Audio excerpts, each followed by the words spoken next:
চেকের মামলায় কিভাবে বাদী এবং বিবাদীকে জেরা করতে হবে সেই বিষয়গুলো আমরা এখানে আলোচনা করব।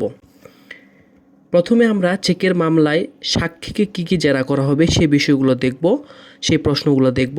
তারপরে সাক্ষ্য দেওয়ার পদ্ধতি, জেরা, আসামির ডিফেন্স কেস তৈরি, সাফাই সাক্ষী, তার জেরা প্রভৃতি বিষয় নিয়ে বিস্তারিত আলোচনা করব। চেকের মামলার সাক্ষীকে প্রথমেই লেনদেন সংক্রান্ত যেসব প্রশ্ন জিজ্ঞেস করতে হবে তা হচ্ছে আপনি কি করেন, বিবাদীর সাথে আপনার কি সম্পর্ক, কত টাকা পাওনা ছিল, কেন সেই টাকা দিয়েছিলেন, কবে সে টাকা দিয়েছিলেন, কোথায় লেনদেনটা হয়েছিল, কোনো লিখিত চুক্তি আছে কি না, লেনদেন সময় কে কে উপস্থিত ছিল সেসব সাক্ষীদের নাম বলেন, টাকা নগদে বা ব্যাংকের মাধ্যমে কিভাবে দেওয়া হয়েছিল, ব্যাংক থেকে টাকা উত্তোলনের কোনো প্রমাণপত্র আছে কি না, চেক হস্তান্তর সংক্রান্ত প্রশ্ন, বিবাদী কোন তারিখে চেক দিয়েছিল, কোথায় চেক দিয়েছিল, কতটা সময় চেক দিয়েছিল, কার সামনে চেক দিয়েছিল, চেকটি কোন ব্যাংকের, চেক নম্বর কত, হিসাব নম্বর কত, চেকে কত টাকা লেখা ছিল, চেকটি কে পূরণ করেছে, চেকের স্বাক্ষরটি কার, চেক ডিজনা সংক্রান্ত প্রশ্ন, চেক কোন ব্যাংকে জমা দিয়েছিলেন, কোন শাখায় জমা দিয়েছিলেন, কত তারিখে চেকটি ব্যাংকে উপস্থাপন করেছিলেন, ব্যাংক কেন চেকটি ফেরত দিয়েছে, কেন ডিজনার করেছে, কি কারণে, ডিজনার স্লিপ আছে কি, সেই ডিজনার স্লিপে কি লেখা ছিল, সাধারণত ইনসাফিসিয়েন্ট ফান্ড লেখা থাকে, চেক ফেরতের পরে কি ব্যবস্থা নিয়েছিলেন, কোনো লিগ্যাল নোটিশ বা অন্য কিছু দিয়েছিলেন কিনা। লিগ্যাল নোটিশ সংক্রান্ত প্রশ্ন, বিবাদীকে কি লিগ্যাল নোটিশ পাঠিয়েছিলেন, কোন তারিখে পাঠিয়েছিলেন, কিভাবে পাঠিয়েছিলেন, হাতে, পোস্ট অফিসের মাধ্যমে, কিভাবে, পোস্টাল রসিদ আছে কিনা, এডি কার্ড আছে কিনা, বিবাদী নোটিশ গ্রহণ করেছিল কিনা, যদি নোটিশ গ্রহণ করে থাকে কটার সময় গ্রহণ করেছিল, যদি তিনি জবাব দিয়েছিলেন কিনা এই চিঠির। জামানত চেক হলে সে সম্পর্কিত যারা হবে, যদি বিবাদী দাবি করা হয় যে চেকটি জামানত ছিল, তাহলে প্রশ্ন হতে পারে যে কোন লেনদেনের নিরাপত্তা হিসেবে চেক দিয়েছিলেন, মূল ঋণ কত ছিল, ঋণ কি পরিশোধ করা হয়েছিল কিনা, চেক ফেরত নেওয়ার চেষ্টা করেছিলেন কিনা, জামানতের কোনো লিখিত কাগজ ছিল কিনা। বিভিন্ন সাজেশন দেওয়া যেতে পারে, যেমন যারা শেষে আইনজীবীগণ যেরকম সাজেশন দেন যে আপনি কোনো টাকা দেননি, চেকটি জামানত হিসেবে দেওয়া হয়েছিল, আপনি বাদী প্রতারণা করে চেকটা নিয়েছে। চেকের মামলা সাক্ষ্য গ্রহণ এবং জেরা। চেক ডিজনা সংক্রান্ত সিভিল মামলায় বিরোধীয় বিষয় প্রমাণের ক্ষেত্রে বাদী নিজেই সাক্ষী হতে পারে এবং পাশাপাশি এই চেক তিনি যাদের সামনে হস্তান্তর গ্রহণ করেছেন সে সকল ব্যক্তিকে সাক্ষী হিসাবে আদালতে আসতে পারেন, বা বিবাদী কী ধরনের পরিস্থিতিতে কেন বা অথবা কী লেনদেনের প্রেক্ষিতে নালিশি চেক তার বরাবর হস্তান্তর করেছিলেন সেই বিষয়ে জানে এমন ব্যক্তিগণ আদালতে সাক্ষ্য হিসাবে আসতে পারে। বিরোধীয় চেক বিবাদীর স্বাক্ষর চেনে এমন কোনো ব্যক্তি বাদীর পক্ষে সাক্ষী হিসাবে আসতে পারে। বিবাদীর সাথে বাদীর কী ধরনের লেনদেন বা ব্যবসায়ী বা সম্পর্ক আছে সেই সংক্রান্ত বক্তব্য জবানবন্দিতে গ্রহণ করতে হবে। বিবাদীর সাথে বাদীর চেক হস্তান্তরের ক্ষেত্রে পাওনা পরিশোধ অথবা কী ধরনের কাজের মূল্য পরিশোধের জন্য অথবা চুক্তি প্রতিদান স্বরূপ বাদী বরাবর বিরোধীয় চেকখানা হস্তান্তর করেছে সে সংক্রান্ত বক্তব্য জবানবন্দিতে নেওয়া যেতে পারে। কোথায় কোন তারিখে কোন কোন ব্যক্তির সম্মুখে কতটা সময় কোন ব্যাংকের কত নম্বর চেক বাদী বরাবর বিবাদী কর্তৃক হস্তান্তর করা হয়েছে সে সংক্রান্ত বক্তব্য জবানবন্দিতে নিতে হবে। বিরোধীয় চেক নগদায়নের জন্য কোন ব্যাংকের কোন শাখায় কোন তারিখে উপস্থাপন করা হয়েছে এবং ব্যাংক কী কারণে ওই চেক ফেরত দিয়েছে ইত্যাদি বিষয়গুলো জবানবন্দিতে নিতে হবে। বিরোধীয় চেকের ডিজনা সংক্রান্ত নোটিশ দেওয়া হয়েছে কিনা এবং তার প্রেক্ষিতে ক্রিমিনাল মামলা দায়ের করা হয়েছে কিনা সে বিষয় জবানবন্দিতে নেওয়া যেতে পারে। চেক সংক্রান্ত ক্রিমিনাল মামলা ফলাফল কী হয়েছে আমরা যেটা আর্জিতে বর্ণনা করা হয়েছে তেমনি জবানবন্দিতেও উল্লেখ করতে হবে। প্রার্থনা বিরোধীয় চেক সহ অন্যান্য দলিলাদি যদি থাকে তা সাক্ষ্যে উপস্থাপন করতে হবে। বাদীর PW1 হিসাবে জবানবন্দি আদালতের উইটনেস বক্সে দাঁড়িয়ে শপথ গ্রহণের পর এবং সাক্ষী হিসাবে নিজের নাম, পরিচয়, ঠিকানা বলার পরে নিম্নলিখিত প্রশ্নের মাধ্যমে লিড করে জবানবন্দি গ্রহণ করা যেতে পারে। আমরা এখন দেখব যে বাদীকে কিভাবে জবানবন্দিটা নিতে হবে, বাদীর জবানবন্দিটা কিভাবে নিতে হবে সে বিষয়টাই দেখব। আপনি কি বাদী? হ্যাঁ, আমি বাদী, আমি এই মামলার বাদী। বিবাদীর সাথে আপনার কী ধরনের ব্যবসায়ী সম্পর্ক ছিল বা কী ধরনের সম্পর্ক ছিল, বিবাদী কোন তারিখে কিসের জন্য আপনাকে এই নালিশি চেকখানা আপনাকে দিয়েছিল, কী কারণে, কোন তারিখে দিয়েছিল বলেন তো। এই নালিশি চেকখানা কোন ব্যাংকের, নালিশি চেকের নম্বর কত, তারিখ কত, বিবাদীর হিসাব নম্বর কত, চেকে লিখিত অঙ্কের টাকার পরিমাণ কত প্রভৃতি বলেন তো।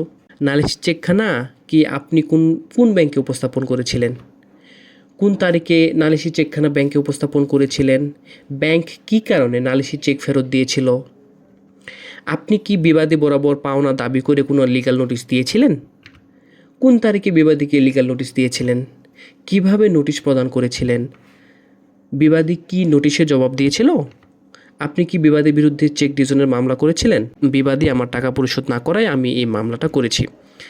আপনি বিবাদীর কাছে এখন কত টাকা পাওনা আছেন, যেটা পাওনা আছেন সেটা বলবেন।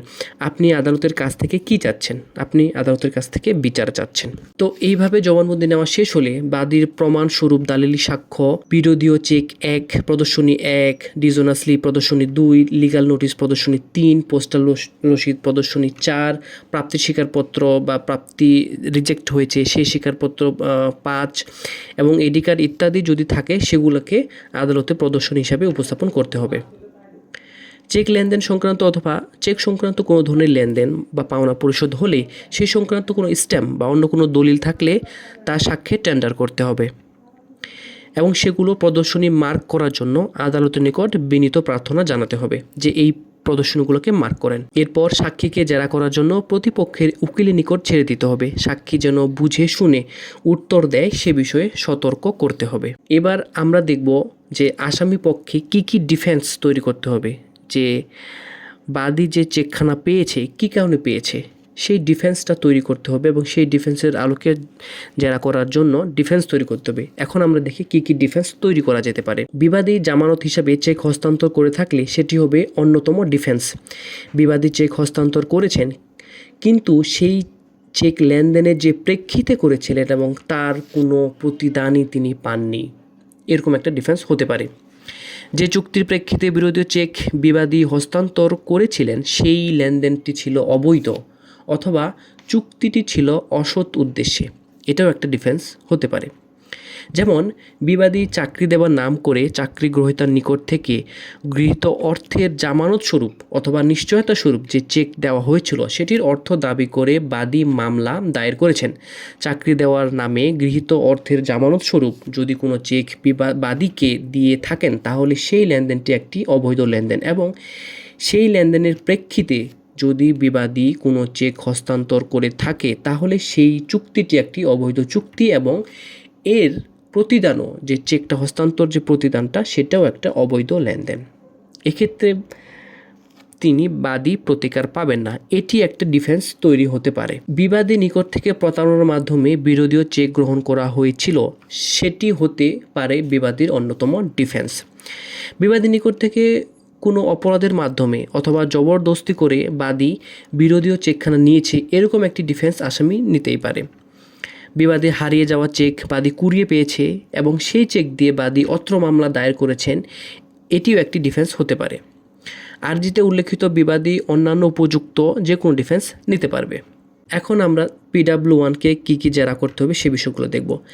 চেক সংক্রান্ত সিভিল মামলায় বিবাদী পক্ষ থেকে বাদীকে জেরা করার ক্ষেত্রে সবসময় মনে রাখতে হবে যে ডিফেন্স হিসেবে আমরা কি নিয়েছি। ডিফেন্স হিসেবে যে বিষয়টা আমরা নিয়েছি সেই বিষয়ের প্রেক্ষিতেই আমরা জেরা করব।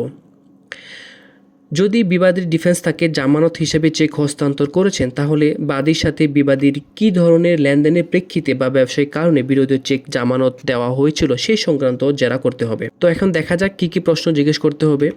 আপনি কি করেন, আপনি কি করেন, আপনি বিবাদীর কাছ থেকে কত টাকা পেতেন, কেন টাকাটা পেতেন, বিবাদী কি করে, বিবাদীর সাথে কী ধরনের লেনদেনের প্রেক্ষিতে আপনাকে চেক দিয়েছিল, এই চেকটি কত তারিখে দিয়েছিল, কোথায় দিয়েছিল, কতটা সময় দিয়েছিল, কাদের সামনে দিয়েছিল, তাদের নাম বলতে পারবেন, তারা কতজন ছিল। যদি হারিয়ে যাওয়া বা কুড়িয়ে পাওয়া চেক দিয়ে মামলা করে তাহলে উপরোক্ত প্রশ্নগুলোর সাথে হারিয়ে যাওয়া চেক সংক্রান্ত জিডির কপি দেখিয়ে প্রশ্ন করুন যে দেখুন তো এটা কি, কোন থানার জিডি, তার নম্বর কত, সাক্ষী দ্বারা উচ্চারণ করান যাতে আদালত লিখতে পারে, এবং তারপর সাজেশন দিন যে কুড়িয়ে পাওয়া চেক দিয়ে আপনি এই মামলা করেছেন। আপনি বিরোধীয় চেকের যথাযথ ধারক বা গ্রহীতা নহেন, বা এই চেকের কোনো প্রতিদান আপনার নাই। আপনি বিবাদের কাছ থেকে কত টাকা পেতেন, কেন সে টাকা দিয়েছিলেন, কোন তারিখে দিয়েছিলেন, টাকা লেনদেনের সাক্ষী কারা ছিল, এই সাক্ষীদের সাথে আপনার সম্পর্ক কী, আপনি কি ব্যবসা করেন, বিবাদীকে ধার দেওয়ার সময় এত টাকা কোথায় পেলেন, কোন ব্যাংক থেকে সেই টাকা তুলেছেন, যদি বলে এরকম কোন তারিখে কোন ব্যাংক থেকে তুলে বিবাদীকে দিয়েছিলেন, এই টাকা উত্তোলনের কোনো প্রমাণ আপনার কাছে আছে কি না, সেই প্রমাণস্বরূপ যদি কোনো দলিল আদালতে দাখিল করেছেন, সাজেশন দিন যে আপনি বিবাদীকে কোনো টাকা ধার দেননি বা বিবাদীও আপনাকে পরিশোধের কোনো চেক দেয়নি।